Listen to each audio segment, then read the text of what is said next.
మరి వారి జీవితాన్ని యేసుక్రీస్తు ప్రభు రక్తం ద్వారా కడుక్కుంటారో వారికి మాత్రమే ఆ యొక్క పరిశుద్ధ స్థలంలో కడుగు పెట్టడానికి అవకాశం ఉంటుంది.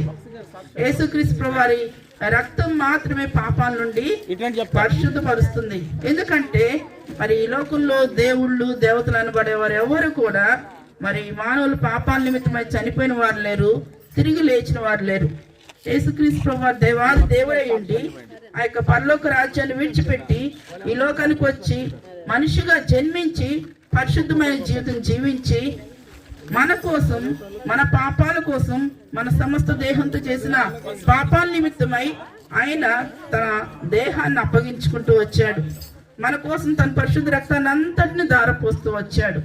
కాబట్టి పాపము లేని ఆ పరిశుద్ధ రక్తానికి మాత్రమే పాపాలు క్షమించే శక్తి ఉంది. కాబట్టి నువ్వెవరివైనా, ఎక్కడున్నా, ఏ రంగు అయినా, ఏ జాతి అయినా